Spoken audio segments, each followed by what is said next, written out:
Hey y'all, and welcome back to Flick Connection, where in less time than you normally spend browsing for something to watch, I'm going to tell you about 13 hidden gem movies currently included with HBO Max.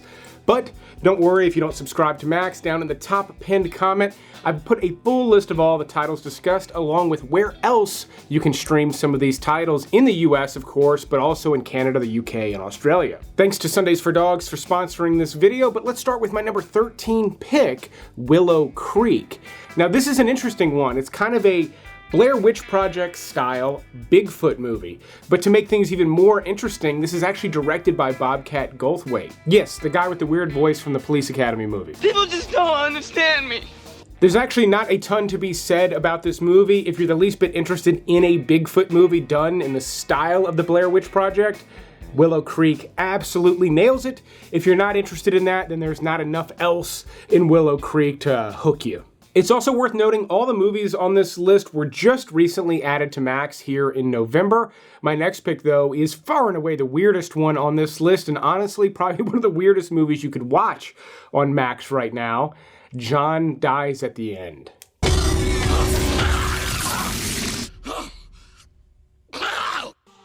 No, that's not a spoiler. Well, technically it is, but it's also the title of the movie, and that's how weird this movie is. It doesn't matter that it spoils the end. That's not why you're watching this one. You're watching this for everything that happens in between, and it's wild stuff. This is actually from the same director as Phantasm and Bubba Hotep. Two movies that I think are ultimately superior to this, but John Dies at the End does have a dynamite look and some really wild scenes, but this one's really reserved for people who have an affinity for strange movies. Okay, my next one's really weird too, but it will appeal to a broader audience. This one to me was just surprisingly good back when it released. Harmony Korine's Spring Breakers. The setup for this one's incredibly basic. A bunch of teenage girls want to go on spring break. They don't have enough money, so they knock off a convenience store and go on kind of a crime spree over spring break. This movie's insanely vibrant, colorful, and then you get this wild performance from James Franco. He plays a drug dealer named Alien. His costume and performance is way over the top, but it works within the context of this movie really well. Former Disney star Vanessa Hudgens has a particularly wild scene in this one. I'm not going to tell you what happens, but it's nuts. The soundtrack is pretty wicked for this movie as well, and it's an indie art film. It's not going to satisfy as many of you as a crowd pleaser would, but if this one has intrigued you at all, I can tell you it's better than you would expect. My number 10 pick, though, is one I know a lot of people were not happy with, and I think it's just due to expectations, so let me try to set up proper expectations for Free Fire. Go for the case. What? You're a bird, they're not gonna shoot the bird. Shit, I'm sorry. Oh, you little asshole!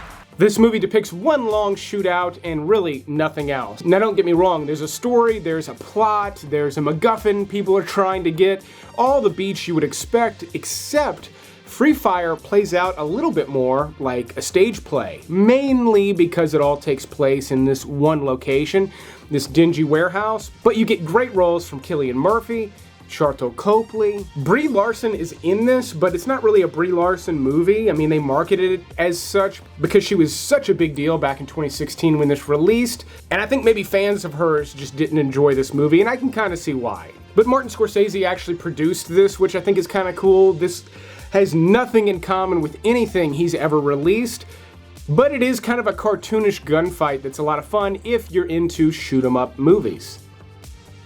Okay, one more shoot-'em-up action movie on this list, and then that's it, I promise, but my next pick I think is criminally underrated despite it having a dynamite cast, including Zoe Saldana, Chris Evans, Idris Elba, Jason Patric, Jeffrey Dean Morgan.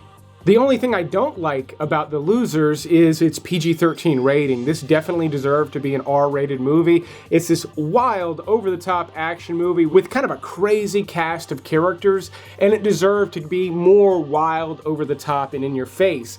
Mainly because The Losers never quite gets to the place I think it's trying to go, which is maybe why it's underrated, but still a totally cool flick if you're a fan of anyone involved, and you just want to watch, again, some vibrant action. The Losers definitely scratches that itch. I think it just maybe falls short of how good it could have or maybe even should have been. Now, if you're not in the mood for an action movie and you want to watch something that's a real mind bender of a flick, then I highly recommend Under the Silver Lake. But that comes with a caveat. I do not recommend this for people who do not want a puzzle of a movie to solve.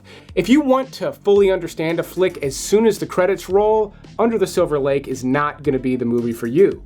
This stars Andrew Garfield, and in my opinion is one of his greatest performances because of how unique and different it actually needs to be to pull this movie off. It's kind of a neo-noir thing where he's doing the reluctant detective type thing, almost a Big Lebowski type of a setup, except the mystery in Under the Silver Lake is incredibly layered and complex. Tons of visual symbolism in this as well. This is actually from the director of It Follows, and it's the movie he followed up It Follows with, and it's not nearly as successful, mainly because of how weird and confusing it can be. But if you like weird, confusing movies, Under the Silver Lake is going to be one of your best bets on Max right now. Oh, you think that's weird? A little. Now, most of the movies I mentioned so far have fun moments in them, some more than others. In fact, some movies, like The Losers, can be quite funny at times, but you wouldn't really label them a full-blown comedy. Next up, though, we've got an incredible comedy from a legendary comedy actor, and it's his first film, Danny McBride's The Foot Fist Way. You come with whatever you got, full contact. I don't think you're gonna like how this ends, hotshot.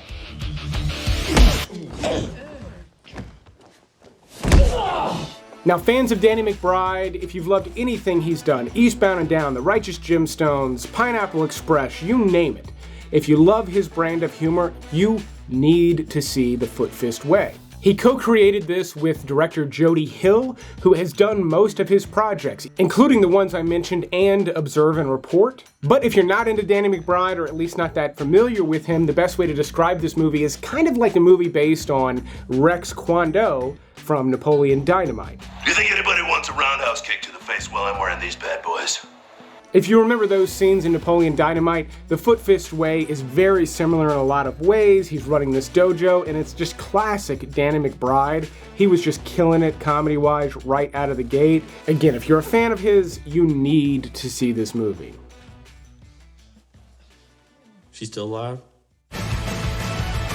Now, we've got plenty more movies to get to on this list, but before that, I do want to tell you about how today's sponsor actually extended the life of my dog, Peanut. Sundays for Dogs is actually air-dried dog food, and it contains 90% meat, and it's human-grade meat, meaning it's safe for you and I to eat. The other 10% is vegetables with no synthetic ingredients. But unlike other fresh dog foods, Sundays is shelf-stable. Because it's air-dried, you literally just put it on the shelf like regular dog food, and there's no messy prep or spoiling in the fridge, which I know happens if you've been giving your dog fresh food. So Sundays cuts down on waste, but they also save you money because they ship it directly to your door, and there's no need for costly refrigeration or ice packs. They just focus on that short list of natural ingredients to make sure your dog's getting the nutrition that they need that you know they're not getting from regular dog food. And Sundays cost 40% less than other fresh dog food brands, but for a limited time, my viewers can save an additional 60% off their first order as part of their Black Friday deal. And all you need to do is go to my link in the video description, or you can just type in sundaysfordogs.com/flick60 to get that extra 60% off. It's a great deal, and you'll be giving your dog the nutrition they need to potentially extend their life the way it did for Peanut. But speaking of great stuff, let's talk about the remaining movies on this list. Let's darken things up a bit with my next pick, which is actually an HBO original movie from the 90s, and it's about one of Russia's most notorious serial killers, Citizen X. Now, not only is Citizen X a fantastic serial killer movie, it's actually about hunting down a serial killer, but you also see a lot of Russia's political problems on full display in this movie. Donald Sutherland actually does a fantastic job playing a high-ranking member of the Russian government, and you get to see propaganda at work as they try to dispel the rumors of this serial killer labeling that as sort of a symptom of American culture, and they do so at the expense of solving the case and saving lives. A lot more people were murdered by this guy because of the way the government handled it. So I found all that very interesting, on top of, again, it just being a solid serial killer flick. Now, I still stand by the statement that John Dies at the End is the weirdest movie on this list, but probably the second weirdest movie is my next pick, which was directed by Jim Jarmusch and stars Johnny Depp, along with a whole host of other famous folks, in Dead Man. Some of those other famous faces include Iggy Pop, Billy Bob Thornton, Crispin Glover, John Hurt, Gabriel Byrne, and if you're the least bit familiar with any of Jim Jarmusch's movies, then you kind of know what to expect with this. If you don't, this does not follow a typical plot. It's much more slow-paced, but even though there is a story and a through line, the movie is really a collection of scenes, almost like little short films or dialogues. This too plays out very much like a stage play in the way that it's presented, but it's really cool. Johnny Depp is great in this movie. All the other faces are really cool too, and the score is essentially just Neil Young playing an electric guitar in this sort of Western vibe, and it all sounds really cool. So this one has an aesthetic quality that's almost worth just sort of putting on in the background, again, if you like that electric guitar Western music. Okay, my next pick is a downer of a flick, but it features some just career best performances from Ryan Gosling and Michelle Williams in Blue Valentine. Now, this is the story of two people who meet and fall in love, something we've seen on film too many times to count. But the way that this was filmed and directed feels so raw. Their performances are incredible in this movie, mainly because you've got two really fantastic actors, but they were also put in positions to give great performances. For instance, when you see them waking up in the movie, they're literally waking up from a night's sleep in the bed that they're filming in. Little things like that to just add authenticity. And then ultimately, Blue Valentine explores the downfall of a kind of beautiful relationship, and it's a really sad thing to watch. And I don't think this movie would be nearly as captivating if it were not directed so perfectly and acted so perfectly by the two of them. Jim Jarmusch has another pick on this list, but I actually consider this to be one of his most accessible movies. And I'll also say, fans of like classic 90s gangster movies, you need to see Ghost Dog, The Way of the Samurai. In this movie, Forrest Whitaker actually plays a samurai. And if that sounds far-fetched, I can tell you, he makes it work. His character is completely believable. Now, this is a indie art film, and it does depict some things that are not realistic at all, but the vibe of the movie is so cool. It's got a killer soundtrack as well, and it meanders a little bit. There are some sequences that I feel go on a little bit too long. The pace of the movie actually drags in the middle, but I don't mind that because of how cool and unique everything else is in the movie. If you like getting movie recommendations like this, I recommend movies multiple times a week, every week on all the major streaming services. So if the subscribe button is still red, it means you haven't clicked it yet. When you click it, it'll turn gray. You also might want to click that thumb icon if you want notifications when I send these videos out so you don't, miss the movies before they're gone. Okay, my number 2 pick takes place in almost a post-apocalyptic world, and it is a movie that I know from recommending it here on the channel before, people either love it, and I mean love it, or they absolutely hate it, and I'm really not sure how to classify those two people. So if you generally put a lot of weight on what you watch and get upset if you end up watching something you don't like, maybe stay away from The Rover.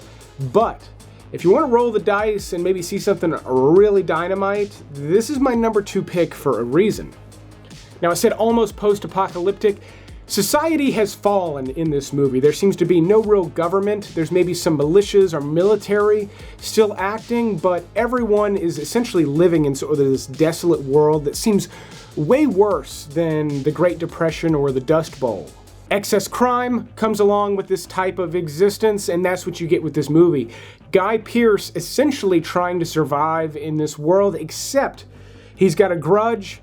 Someone wrongs him in the very early moments of the movie, and he spends the rest of the movie essentially going on the rampage is the best way I can put it.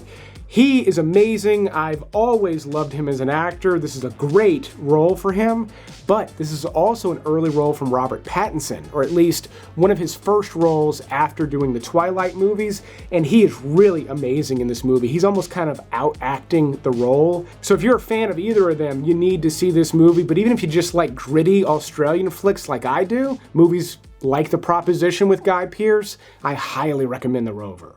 And then my number one pick features a massive star well before they were famous. In fact, this movie made her incredibly famous, and I haven't seen it available on streaming in years. Winter's Bone. Jennifer Lawrence was 18 or 19 when they filmed this movie and received an Academy Award nomination when it was released. She is fantastic in this movie. I'll also say John Hawkes, I've always loved him as an actor. He is exceptional in this movie as well.